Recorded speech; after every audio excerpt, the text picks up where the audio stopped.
કેમ છો વિદ્યાર્થી મિત્રો? આજે આપણે ધોરણ 6 ની અંદર પ્રકરણ નંબર 5 માં સ્વાધ્યાય 5.6 વિશે આપણે અભ્યાસ કરીશું અને આજનો આપણો ટોપિક છે કે બાજુઓ અને ખૂણાઓના આધારે ત્રિકોણના પ્રકાર વિશે આપણે આજે ભણીશું. ચલો આપણે આજે અભ્યાસ કરીએ વિગતે કે ત્રિકોણના પ્રકાર.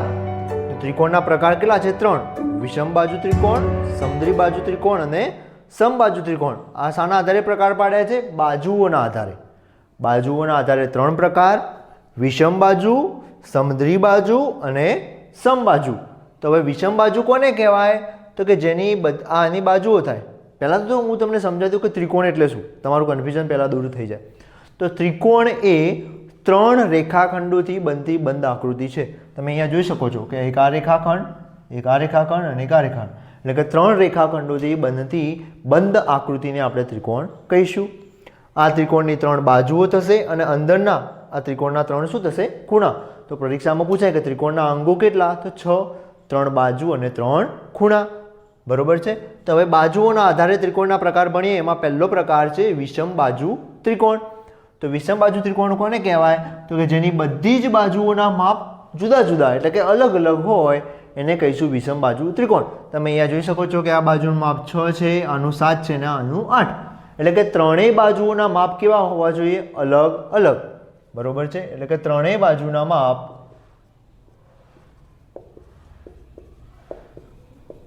અલગ અલગ હોય અથવા જુદા જુદા હોય એને કહીશું આપણે વિષમ બાજુ ત્રિકોણ.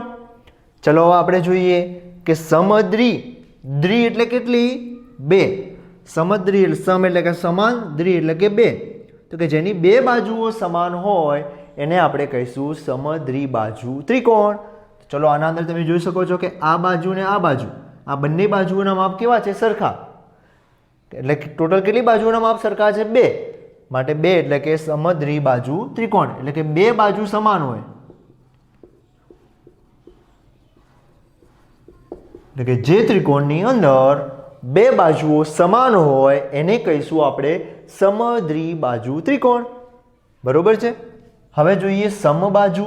સમ એટલે બધી, સમ એટલે સરખી અને બાજુ એટલે કે બધી બાજુ. એટલે કે જે ત્રિકોણની બધી જ બાજુઓ સરખી હોય તેને કહીશું સમબાજુ ત્રિકોણ.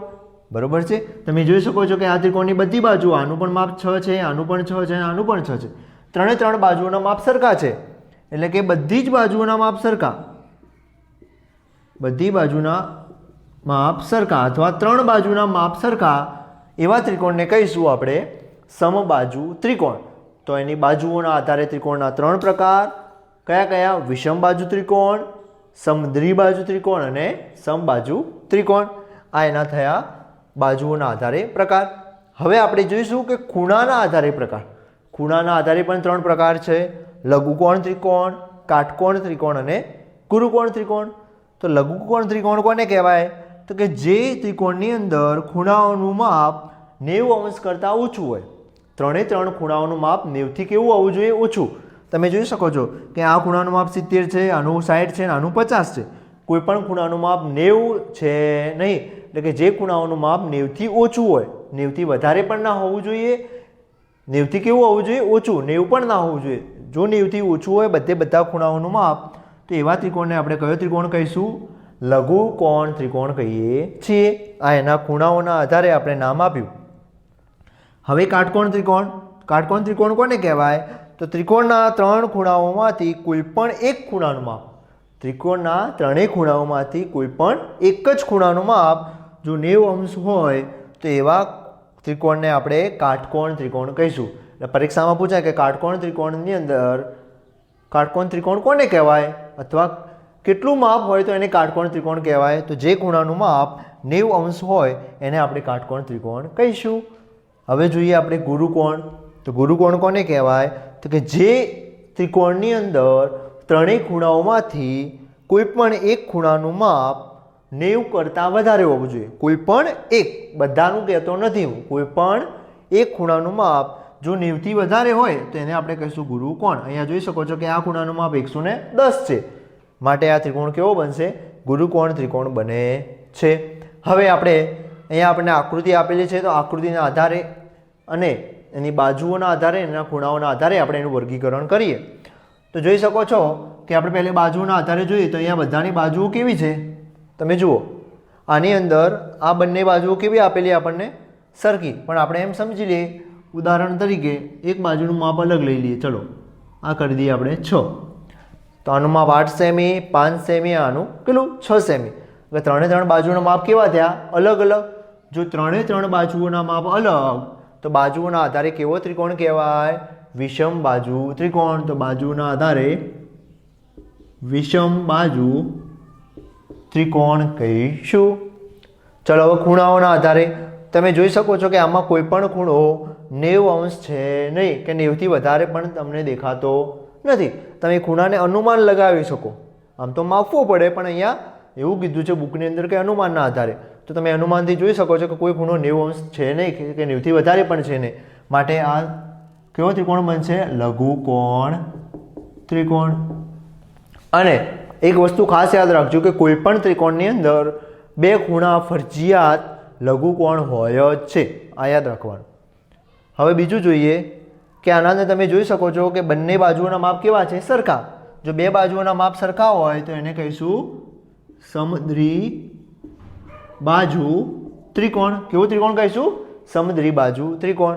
હવે ખૂણાઓને આધારે તમે જોઈ શકો છો કે અહીંયા ખૂણો કેવો છે કાટખૂણો. તો કાટખૂણો હોય તો એ ત્રિકોણ કેવો બનશે કાટકોણ ત્રિકોણ. અને કાટકોણ ત્રિકોણ કોને કહેવાય કે જે ખૂણાનું માપ કેટલું હોય 90°. માટે આ ત્રિકોણ કેવો બનશે ખૂણાના આધારે કાટકોણ ત્રિકોણ બનશે. હવે જોઈએ આપણે બીજી એક આકૃતિ. આમાં જોઈ શકો છો કે બધી બાજુના માપ કેવા છે સરખા. જો બધા બાજુના માપ સરખા હોય તો એ ત્રિકોણ બનશે સમબાજુ ત્રિકોણ. બરોબર છે. અને આની અંદર તમે જોઈ શકો છો કે બધા જ ખૂણા કેવા છે લઘુકોણ છે. કોઈ ખૂણાનું માપ 90 કરતાં વધારે નથી, માટે આને કહીશું લઘુકોણ ત્રિકોણ. બરોબર છે.